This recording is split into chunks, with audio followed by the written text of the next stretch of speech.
my name is Sima and welcome back. Today we're going to be discussing a very good topic. I've had several questions on this same topic and today we're going to dig in. And that topic is how to deal with difficult clients. So stay tuned.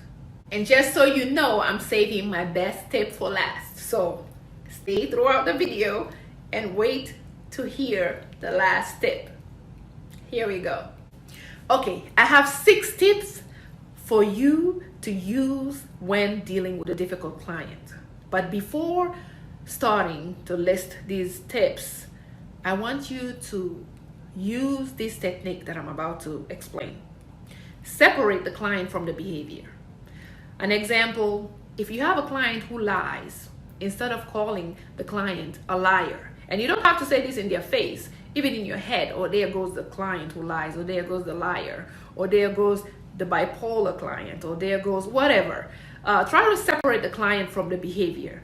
So you could say, maybe if it's a client who lies, you could say that, here goes a client who has challenges with fabricating, or a client who suffers from bipolar.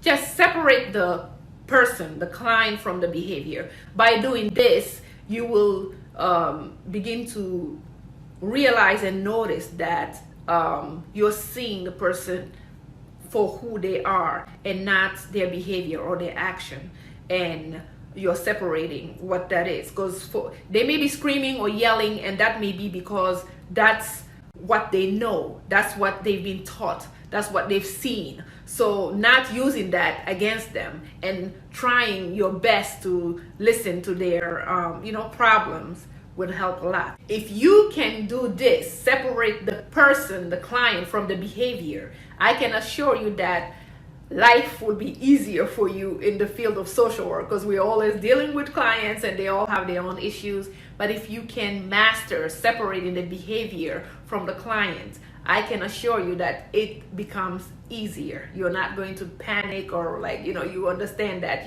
here's a client and they have this behavior because of their environment. We're all products of our environment, and that we know what we have learned throughout our lives.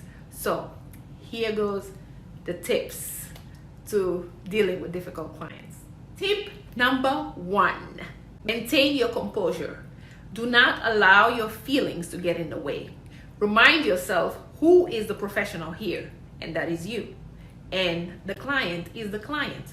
So don't allow yourself to get angry for whatever reason. They could be cursing even at you. They could be saying, the meanest thing you've ever heard. But try to maintain your composure and just try your best to just not get upset if you can. I know sometimes it's hard, but remind yourself that this is the client and they have an issue, and you're not the one who has the issue. They are the one coming to you with an issue. While maintaining your composure, not allowing your feelings to, intervene, or your feelings to, take over you or your ability to help this client. Remind yourself that the client has to have some level of trust to come to you. Whether they're screaming or yelling, or regardless of what they're saying, they would not come to you if they didn't have some level of trust.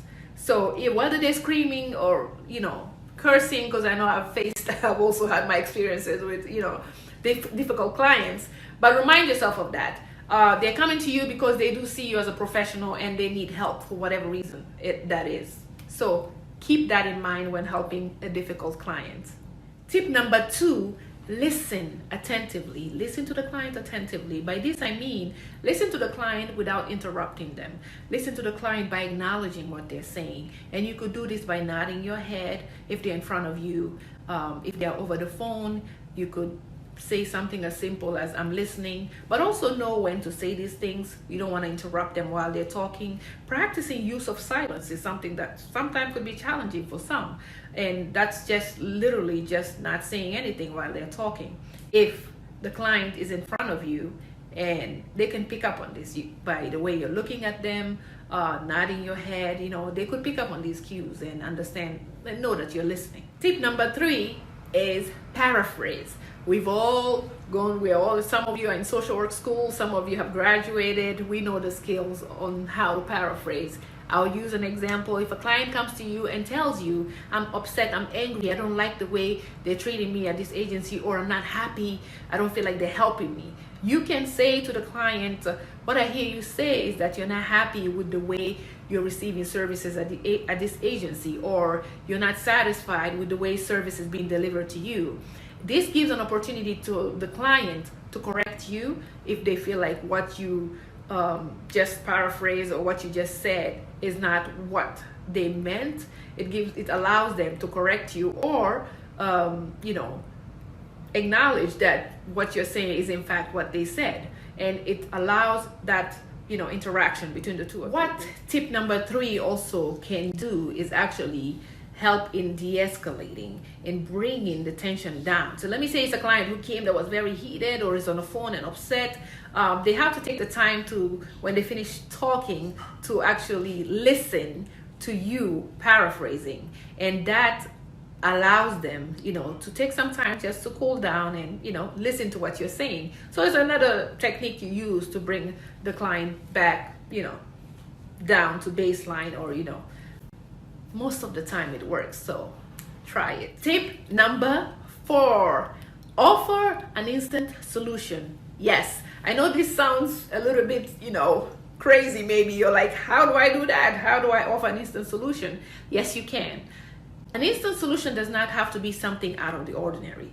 It could be something as simple as rescheduling the client, or if you're walking in the hallway of your job or your employment place, you could just, and the client comes to you upset, and you could tell them, follow me to my office, talk to them and see if you could help them with whatever problem they have. It could be getting your supervisor involved and saying, you know what, let me get the supervisor to help you. Usually when you say that, it makes them feel better.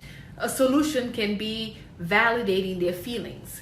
A solution can be explaining to them why certain things were done a certain way, because maybe a client could come and say, oh, I did not qualify for this service. I'm just using this as an example. And you take the time to sit with them and explain to them why they didn't qualify, and maybe offer alternate solutions or other services that they may qualify for. And just taking the time to explain to them, because sometimes the client is just unaware of how things work or why certain things happen a certain way.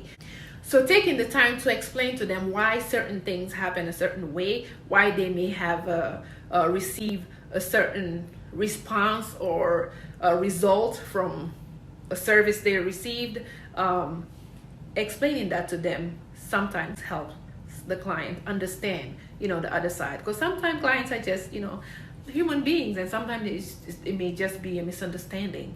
And we work in the social service field. I'm sure, I don't think anything is done intentionally to hurt the client. So let's keep that in mind. And here we go. Tip number 5, ask the client, what can you do to help them solve the problem? What is an ideal solution to their problem, their current problem? And by doing this, you give the client some power, and they feel valued and respected, and you want the client to feel that way. So you would even see that while addressing their need, that they begin to calm down and just allow that interaction to flow smoothly without any tension. If the solution the client presents to you is impossible, then what you do is explain to them why it's impossible. Don't just say, oh, that's impossible, that's just not a company policy or whatever, because we we do that a lot as a clinician, that we tell the client we can't do that, that's just not possible, and we don't take the time to explain to the client why it's impossible. So take the time to explain to the client why that's impossible, because maybe when you take the time and break it down, they will understand why what they're asking cannot be done. I told you I'm saving the best for the last. Here it comes. Tip number 6. Here we go. It's my favorite tip, and that is, do not take it personal. Do not take it personally.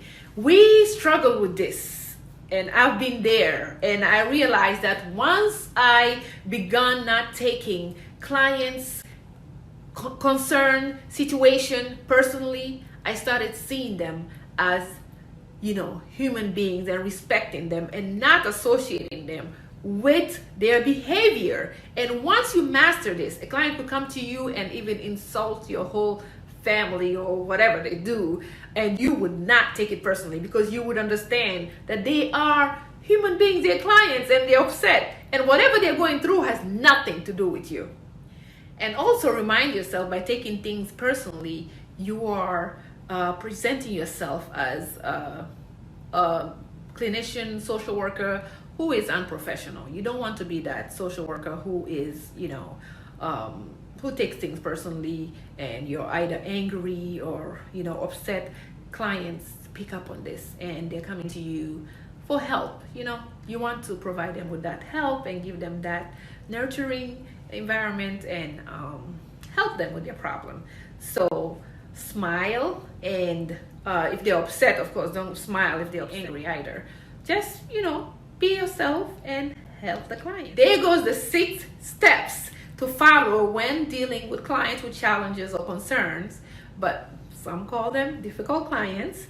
There goes the 6 steps you can follow, and they should help you, you know, de-escalate the situation or help things move smoothly. And do not forget to seek supervision from your supervisor, or, you know, maybe your coworkers or peers. You can talk to them as well and brainstorm ideas to deal with the clients. If it's a client that, you know, you rescheduled, you could actually prepare by talking to your supervisor on how to address their concern.